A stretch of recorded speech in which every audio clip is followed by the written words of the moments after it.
conocido como uno de los libros prohibidos más extraños que existen. Es una recopilación de textos antiguos sobre el ocultismo y esoterismo de la época victoriana, una antología sobre la posibilidad de volar a través de la magia. Liber Volantis es el único texto sobre magia dedicada a volar. Sus páginas reúnen toda la información que existió al respecto, citando otros textos como el Lemegeton Clavicula Salomonis o el Formicarius. Así, el texto reúne, clasifica y detalla cualquier dato disponible acerca de la posibilidad de volar sin la implementación de medios físicos o mecánicos. Liber Volantis y la posibilidad de volar. Para la tradición esotérica de la Edad Media, volar no era una gran proeza, de hecho, era considerado un simple entrenamiento, incluso distracción que el nigromante debía evitar si deseaba obtener poderes más sofisticados. Para la magia, el vuelo rara vez se entiende como un fin en sí mismo,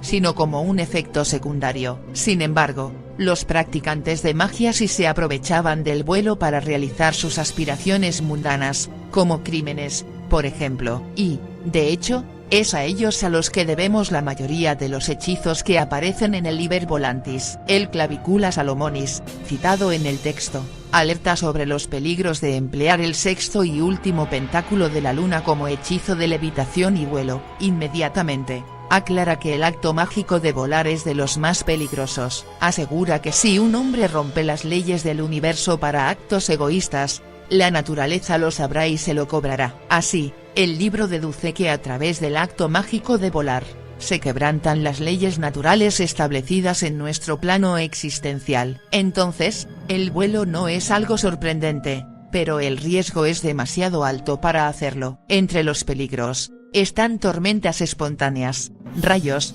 vientos, incluso bandadas de aves precipitándose contra el mago. Por esa razón, los hechizos de vuelo duran sumamente poco. A pesar de que los riesgos naturales no son los únicos, el Liber Picatrix, por ejemplo, sostiene que los hechizos para levitar usan los mismos ingredientes que los hechizos de impotencia, con todos los peligros que generan una creación ineficaz. Para contrarrestar estas adversidades, Liber Volantis recupera un hechizo antiguo de vuelo del libro de Abramelin, donde el mago debía vestir una túnica bordada con plumas de cuervo. De esa forma engañarían a la naturaleza. También añade fórmulas que permiten volar escondido dentro de una nube negra. Asimismo, suscribe a la tradición griega sobre la posibilidad de volar usando magia sin que esto remita a la magia negra. Pero dentro de la tradición medieval, incluso durante el Renacimiento, volar realizando magia requería de la intervención de demonios. Los riesgos de volar. En definitiva,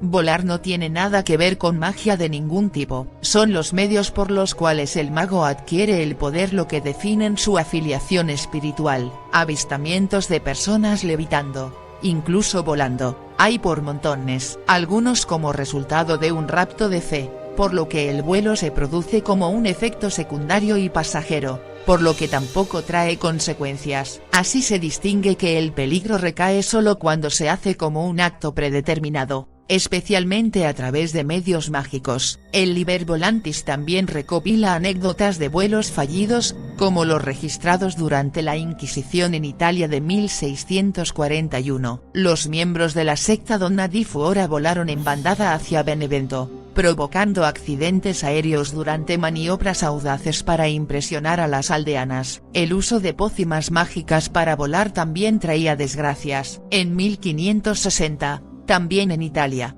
una bruja que perteneció a los Malandanti, se untó una excesiva cantidad de hierbas mágicas para volar hacia el Sabbat, consiguiendo un cambio de dirección desafortunado que la llevó a las habitaciones papales. En palabras sencillas, el Liber Volantis sostiene que volar no es malo, pero tampoco es bueno. En cualquier caso, lo bueno y lo malo no están determinados por el acto de volar, sino por quién vuela y para qué lo utiliza. A pesar de que no hay grises, tampoco es del todo claro diferenciar el negro del blanco. Si volar con medios mágicos es una ilusión o fraude, no existen pruebas contundentes de que sea así. Por ejemplo, los archivos de juicios a brujas organizados en Inglaterra, certificados en textos como el Malleus Maleficarum o Pseudomonarchia Daemonum, no hay un solo caso de alguien enjuiciado por el crimen de volar.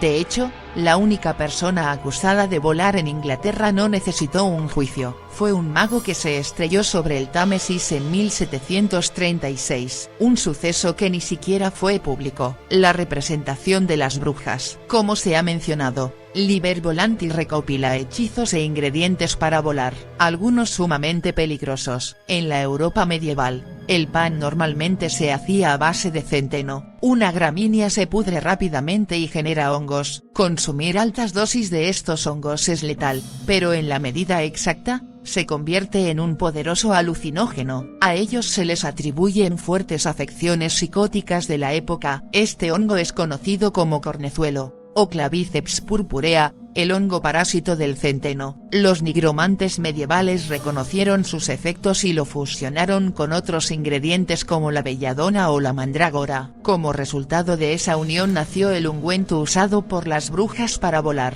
Asimismo, el Liber Volantis no lo aclara y solo da una explicación mágica para el vuelo, pero es probable que las escobas hayan sido instrumentos tan importantes como las pócimas para las brujas. La pócima para volar era mortal si se consumía oralmente. Producía vómitos, convulsiones, granos y demás afecciones usadas como evidencia de brujería. Pero en el siglo XIV, las brujas descubrieron la forma de usar estos ungüentos sin efecto alguno, absorbiéndolos por la piel. Las zonas más sensibles permitían una mejor absorción. Así fue que las brujas aprovecharon esas propiedades psicoactivas al aplicarlas sobre la mucosa vaginal a través de la escoba, un símbolo fálico que representó la opresión del hombre y la reducción de la mujer a la servidumbre, transformándola en última instancia en un vehículo de libertad. En la víspera del Sabbat, las brujas usaban las pócimas en sus escobas y las montaban. De ahí que siempre se les representen como hembras transfiguradas sobre un símbolo fálico y riendo de forma grotesca, el goce sobre la represión visto como locura. Como podemos observar, el Liber Volantis nos da una clara explicación sobre el arte de volar, sus consecuencias y cómo hacerlo si asumimos los riesgos.